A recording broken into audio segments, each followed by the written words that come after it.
प्रधानमंत्री Narendra Modi India mobile Congress 2023 के 7वें संस्करण को संबोधित कर रहे थे और सीधे तौर पर प्रधानमंत्री ने यही कहा कि जो देश के युवा हैं वो एक तरीके से देश का नेतृत्व कर रहे हैं और जो अभी समय चल रहा है वो एक ऐसा समय जिसमें हम पूरे विश्व को बता सकते हैं कि भारत किस तरीके से तकनीकी रूप से नई प्रौद्योगिकी का इस्तेमाल करके ना सिर्फ विश्व गुरु बन सकता है बल्कि यहाँ की जो सोच है, जो समझ है, वो पूरा विश्व आज का लोहा मान भी सकता है। साथ ही साथ आखिर में प्रधानमंत्री ने यहाँ जो देश के तमाम युवा हैं, इसके साथ साथ आसपास के जो युवा हैं, उनसे ये भी आह्वान किया कि वो आए। भारत मंडपम में जो प्रदर्शनी लगाई गई है जिसका उद्घाटन प्रधानमंत्री ने खुद किया, उसको देखें आकर कि किस तरीके से जो तकनीकी रूप से जब हम बात कर रहे हैं, कैसे तकनीकी रूप से जो भारत है वो बेहतर हो रहा है, वो बदल रहा है। तमाम तकनीकी जो है, नई नई तकनीकी वो उसके यहाँ दिखाई गई है। इसके साथ साथ प्रधानमंत्री ने कहा कि अगर हम स्टार्टअप्स की बात करते हैं, स्टार्टअप्स का इकोसिस्टम जो है वो हमने यहाँ पे तैयार किया है। एक समय था जब भारत में बहुत ही कम संख्या में स्टार्टअप्स होते थे, लेकिन आज के समय में 1 लाख से ज़्यादा स्टार्टअप्स भारत में हो चुके हैं। प्रधानमंत्री ने 7वें भारतीय मोबाइल कांग्रेस का आज जब उद्घाटन किया, साथ ही नई दिल्ली के प्रगति मैदान पे भारत मंडपम में 3 दिवसीय इस इंडियन कांग्रेस मोबाइल अगर बात की जाए तो इसमें 5G, 6G और AI जैसी जो प्रौद्योगिकियां हैं, साथ ही साथ सेमीकंडक्टर का भी प्रधानमंत्री ने जिक्र किया था, उसके बारे में भी यहाँ जानकारी मिलेगी। और साइबर सुरक्षा की अगर बात की जाए, ये तमाम ऐसे मुद्दे हैं जिन पे चर्चा की जानी चाहिए और उनका एक विश्लेषण यहाँ प्रधानमंत्री ने भी दिया। उससे पहले प्रधानमंत्री ने खुद ये जो प्रदर्शनी थी इसका अवलोकन भी किया। साथ ही साथ जो शैक्षणिक संस्थान हैं, 100 करीब उनको 5G यूएस के लैब्स जो हैं प्रदान किए गए हैं यहाँ पर। और प्रधानमंत्री ने यही कहा कि इससे ज़्यादा से ज़्यादा जो बच्चे हैं, जो छात्र हैं, वो इस नई तकनीक से जुड़ सकेंगे, इसका लाभ उनको मिल सकेगा। साथ ही अगर देखा जाए 5G जो है, जिस तरीके से इस नेटवर्क का विस्तार किया जा रहा है, काफ़ी बेहतर और 5G तकनीक से जुड़े अवसर और वैश्विक मांगों को भी पूरा करने में ये काफ़ी मददगार होगी। ये अनूठी पहल शिक्षा, कृषि, स्वास्थ्य, बिजली, परिवहन जैसे विभिन्न सामाजिक आर्थिक क्षेत्रों में नवाचार को बढ़ावा देगी, देश को 5G तकनीक के उपयोग में काफ़ी आगे ले जाएगी। साथ ही साथ नेट प्रोजेक्ट का यहाँ उन्होंने जिक्र किया, जिसके साथ ही 2 लाख जो पंचायतें हैं वो नेटवर्क से अब जुड़ी हैं। हमारे साथ शैलेंद्र जुड़ चुके हैं। शैलेंद्र, जानना चाहेंगे प्रधानमंत्री ने अपने संबोधन में जो मुख्य बातें कही हैं, किस तरीके से नेटवर्क का विस्तार हो रहा है, बल्कि हर एक दूर दराज का जो गाँव है, करीब 2 लाख पंचायतें हैं जो जुड़ी हैं नेट से भी। देखिए, 3 बहुत महत्वपूर्ण बातें प्रधानमंत्री नरेंद्र मोदी ने कही है। पहली बात तो है कि 2014 के पहले हम देख रहे थे कि क्या कुछ मोबाइल तकनीक तो उस वक्त हालात थे और आज कैसे हम बदले हैं। हम 98% मोबाइल आयात करते थे और आज भारत में 98% मोबाइल बनता है। और दूसरी बात है कि हम न केवल तकनीक को, जो 5G तकनीक है, उसको रोल आउट करते हैं, बल्कि कैसे वो देश भर में पहुंचे, कैसे उसका लाभ मिले लोगों को, वो सुनिश्चित करते हुए भारत आगे बढ़ रहा है। जब हम देख रहे हैं कि एक साल के भीतर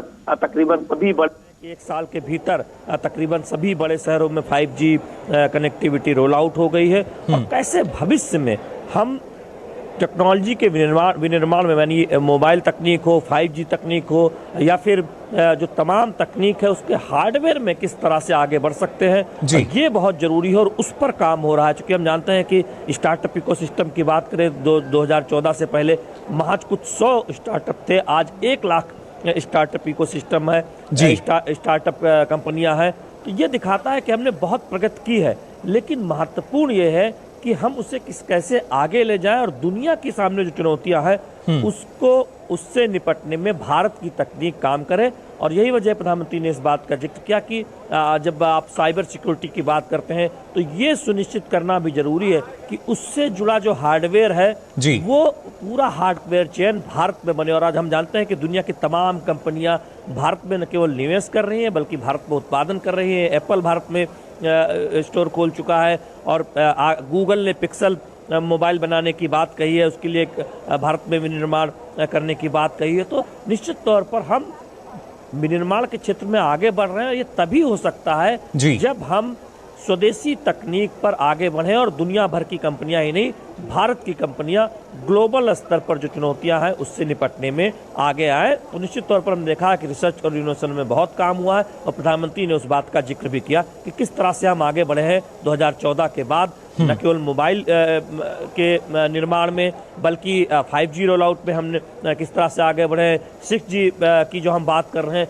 तो कैसे हम अग्रणी देश बनते जा रहे हैं, उसका जिक्र प्रधानमंत्री नरेंद्र मोदी ने आज के संबोधन में विस्तार से किया है। जी शैलेंद्र, और इसके साथ साथ प्रधानमंत्री ने उदाहरण भी दिया कि कैसे पहले जो तकनीक थी उसमें हम देखते थे फ़ोन अगर हैंग हो जाता था, आज के समय में किस तरीके से जो स्मार्टफोन है वो हम सभी के पास हैं। लेकिन जो 6G की अगर बात की जाए, प्रधानमंत्री ने कहा कि हमें कोशिश ये करनी होगी कि लगातार इसके पूरा जो विश्व है जब वो इस दिशा में काम कर रहा है तो भारत वहाँ पे अग्रणी भूमिका में नजर आए।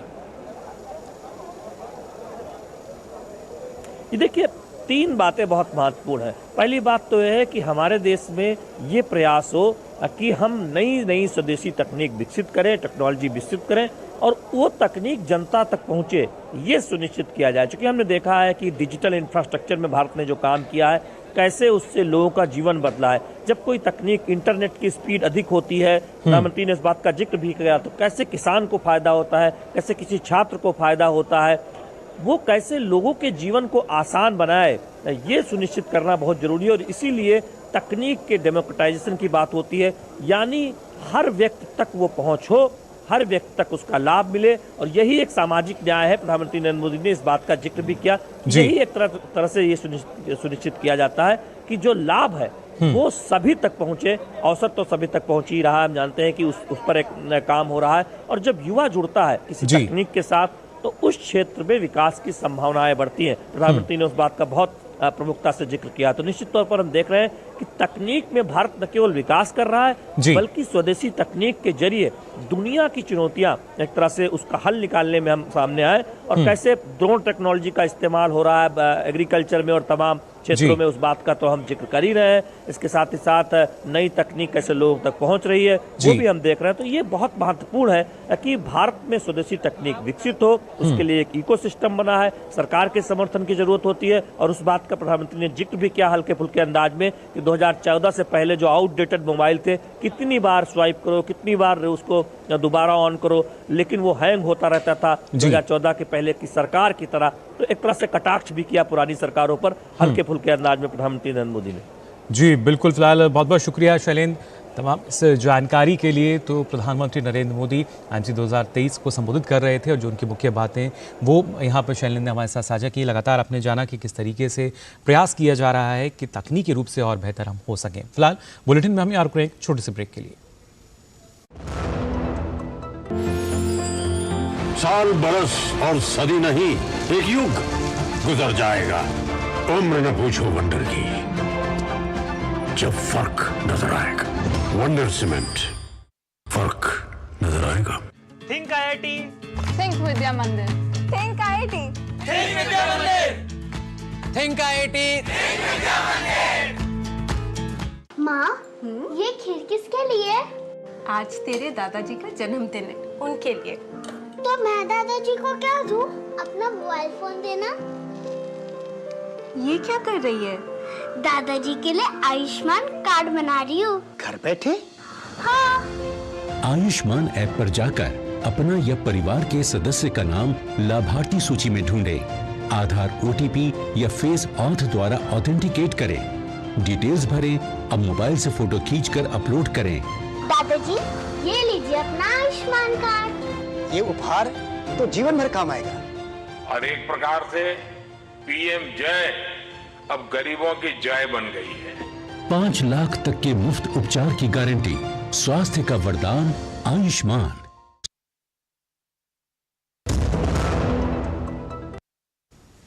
ब्रेक के बाद आप सभी का एक बार फिर स्वागत DD न्यूज़ पर। प्रधानमंत्री नरेंद्र मोदी आज मध्य प्रदेश के चित्रकूट में सदगुरु सेवा संघ ट्रस्ट के प्रथम अध्यक्ष स्वर्गीय अरविंद भाई मफतलाल के शताब्दी वर्ष कार्यक्रम में भी शामिल होंगे और ट्रस्ट में जनरल अस्पताल की नई बिल्डिंग का शुभारंभ करेंगे। साथ ही प्रधानमंत्री नरेंद्र मोदी जगतगुरु रामभद्राचार्य जी के तुलसीपीठ न्यास में उनसे मुलाकात करेंगे एवं उनके द्वारा लिखी पुस्तकों का विमोचन भी करेंगे। प्रधानमंत्री नरेंद्र मोदी शुक्रवार को मध्य प्रदेश के सतना जिले के चित्रकूट में होने वाले 2 गैर राजनीतिक कार्यक्रमों में शामिल होंगे। प्रधानमंत्री नरेंद्र मोदी दोपहर तकरीबन 1 बजे चित्रकूट पहुंचेंगे, जहां वो सबसे पहले रघुवीर मंदिर में पूजा अर्चना करेंगे। संत रणछोड़ दास के समाधि स्थल पर पुष्पांजलि अर्पण करेंगे और साथ ही परिसर में स्थित संस्कृत विद्यालय का अवलोकन और उसकी व्यवस्थाओं का जायजा लेंगे। प्रधानमंत्री इस दौरान सदगुरु सेवा संघ ट्रस्ट के प्रथम अध्यक्ष स्वर्गीय अरविंद भाई मफतलाल की समाधि स्थल पर उन्हें श्रद्धांजलि देंगे। सदगुरु सेवा संघ ट्रस्ट की स्थापना वर्ष 1968 में संत रणछोड़ दास जी महाराज ने की थी। प्रधानमंत्री इस ट्रस्ट द्वारा निर्मित जनरल हॉस्पिटल की सुपर स्पेशलिटी नई विंग का उद्घाटन भी करेंगे और ट्रस्ट से जुड़े लोगों को संबोधित करेंगे, जिसमें साधु संत, ट्रस्ट के अतिथि और कर्मचारी मौजूद रहेंगे। सर्वप्रथम रघुवीर मंदिर ट्रस्ट जाएंगे, जहां युगल सरकार के दर्शन करेंगे, परम पूज्य गुरुदेव रणछोड़ दास जी महाराज के दर्शन करेंगे। उसके बाद वो राम संस्कृत महाविद्यालय के गुरुकुल जाएंगे और वहाँ की व्यवस्था देखेंगे और वहाँ के संस्कृत कॉलेज के विद्यार्थियों के साथ मिलेंगे और राम संस्कृत महाविद्यालय की जेनेसिस को देखेंगे। उसके पश्चात वो सदगुरु नेत्र चिकित्सालय आएंगे और सदगुरु नेत्र चिकित्सालय के अंदर जो हमारी मेडिसिटी है, कहने का तात्पर्य पास्ट, प्रेजेंट और फ्यूचर हमारा हेल्थ सिटी में क्या प्लान है, किस तरह से होगा, उसका भी लोकार्पण करेंगे। इसके बाद प्रधानमंत्री नरेंद्र मोदी चित्रकूट में स्थित तुलसी पीठ में जगतगुरु रामभद्राचार्य से मुलाकात करेंगे एवं उनके द्वारा लिखी गई पुस्तकों का विमोचन करेंगे। तुलसी पीठ न्यास में प्रधानमंत्री मोदी वहां मौजूद साधु संत महात्माओं एवं अभ्यर्थियों के साथ साथ यहां काम करने वाले कर्मचारियों से भी मुखातिब होंगे। प्रधानमंत्री जी यहाँ पे आ रहे हैं जिस परिप्रेक्ष्य में उनकी 3 पुस्तकों का लोकार्पण करने के लिए आ रहे हैं। तीनों उनकी ऐतिहासिक पुस्तकें हैं। तीनों में एक व्याकरण के स्तर पे, एक जीवनी के स्तर पे और एक दर्शन के स्तर पे नए आयाम को स्थापित कर रहे हैं। तो गुरुजी ने एक दिव्यांगों के लिए इंटर कॉलेज स्थापित किया है और एक विश्वविद्यालय स्थापित किया है। तो सबकी इच्छा है, जितने भी अधिकारी यहाँ पे, कि प्रधानमंत्री जी चित्रकूट आ रहे हैं तो गुरुजी के साहित्य को तो समझेंगे लोकार्पित पुस्तकों के माध्यम से। वो गुरुजी के कार्य को, जो उनके सामाजिक कार्य हैं, उनको उनके द्वारा जो विकसित किए गए बच्चे हैं या जो उनके द्वारा स्थापित विद्यालय हैं, संस्थाएं हैं, उसके अलग अलग बच्चों को बुला के और उनसे मिला के समझाया जा सकता है। जगत गुरु रामभद्राचार्य ने 10,000 पन्नों की एक पुस्तक लिखी है जो ब्रेल लिपि में है। इसी पुस्तक का विमोचन प्रधानमंत्री करेंगे। वहीं सदगुरु सेवा संघ ट्रस्ट, जो दशकों से बुंदेलखंड एवं आसपास के राज्यों के लिए नेत्र चिकित्सा क्षेत्र में महत्वपूर्ण भूमिका निभा रहा है, उसके द्वारा अब सुपर स्पेशलिटी जनरल अस्पताल की शुरुआत से सभी को फायदा होगा। अब इस पूरे बुंदेलखंड में एक सुपर स्पेशलिटी हॉस्पिटल भी ये सदगुरु सेवा संघ ट्रस्ट की ओर से शुरू होने जा रहा है, जिसमें तकरीबन 80 बेड होगा। और यहाँ पर जिन बीमारियों के लिए लोग दूसरे राज्यों में बड़े शहर जाते थे, अब उनको ये इलाज भी इसी ट्रस्ट के द्वारा यहीं पर मुकम्मल होगा। कैमरामैन विनय तिवारी के साथ अभिषेक सिंह, डीडी न्यूज, चित्रकूट। और फिलहाल हम यहाँ रुकने एक और छोटे से ब्रेक के लिए, आप बने रहिए डीडी न्यूज पर। साल, बरस और सदी नहीं, एक युग गुजर जाएगा। उम्र न पूछो वंडर की, जब फर्क नजर आएगा। वंडर सीमेंट, फर्क नजर आएगा। हो बिजनेस बढ़ाना, गुड़िया को पढ़ाना या मिसेस के साथ वेकेशन, लो मुथूट फाइनेंस गोल्ड लोन, भरोसा इंडिया का। मुथूट फाइनेंस भारत का नंबर 1 सबसे भरोसेमंद financial services brand. Gold loan के लिए अभी कॉल करें 1-800-313-1212। ब्रेक के बाद आप सभी का एक बार फिर स्वागत डीडी न्यूज पर। खबरों में आगे बढ़ते हैं। केंद्रीय गृह मंत्री अमित शाह आज तेलंगाना के दौरे पर हैं। अमित शाह हैदराबाद में सरदार वल्लभ भाई पटेल राष्ट्रीय पुलिस अकादमी में पासिंग आउट परेड में भी शामिल हुए और परेड की सलामी ली। 74वें बैच के दीक्षांत परेड में 155 प्रशिक्षु IPS अधिकारी और 20 विदेशी प्रशिक्षु अधिकारी पास आउट हुए हैं। इस बार 34 महिला प्रशिक्षु अधिकारी भी पास आउट हुई, जिनमें 32 IPS अधिकारी और 2 विदेशी अधिकारी शामिल हैं। विदेशी प्रशिक्षु अधिकारियों में 6 अधिकारी भूटान से, 5 मालदीव से, 5 नेपाल से और 4 मॉरिशस पुलिस से हैं। गृह मंत्री अमित शाह ने देश की आंतरिक सुरक्षा में IPS अधिकारियों के योगदान की सराहना की। IPS अफसरों ने देश की सुरक्षा और आंतरिक सलामती को मजबूत करने के लिए एक बहुत उज्जवल, बलिदान युक्त और यशस्वी इतिहास का निर्माण किया है।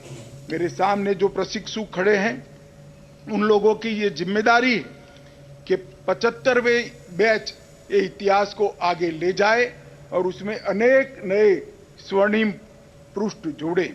आज यहां से 175 प्रशिक्षु बेसिक कोर्स प्रशिक्षण पूरा कर बाहर निकलेंगे और यहां भूटान, मालदीव, मॉरिशस और नेपाल के 20 विदेशी अधिकारियों ने भी हिस्सा लिया है और ट्रेनिंग लिया है।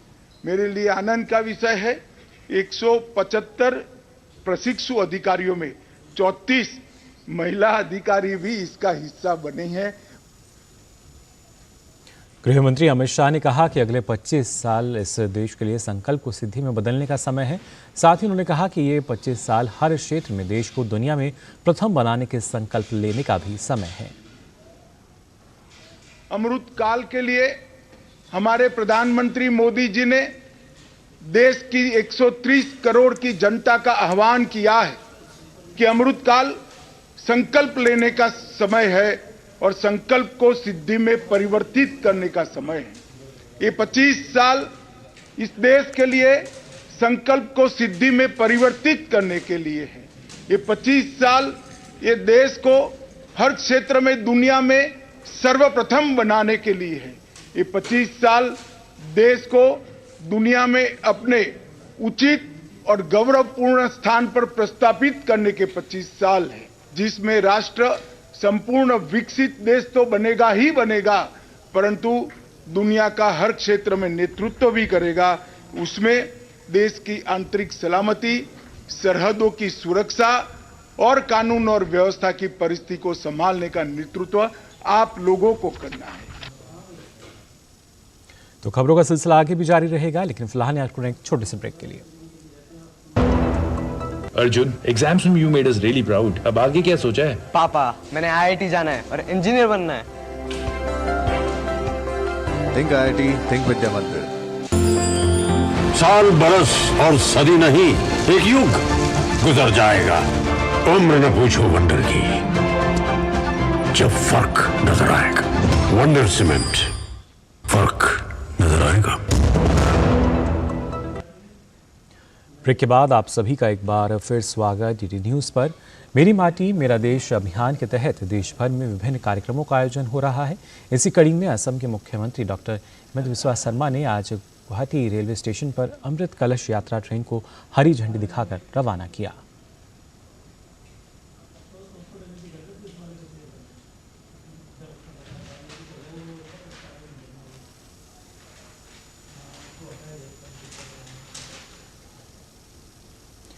तो फिलहाल के लिए इस बुलेटिन में बस इतना ही, लेकिन देश और दुनिया की तमाम खबरों के लिए आप देखते रहिए डीडी न्यूज़। मुझे दीजिए अनुमति। नमस्कार।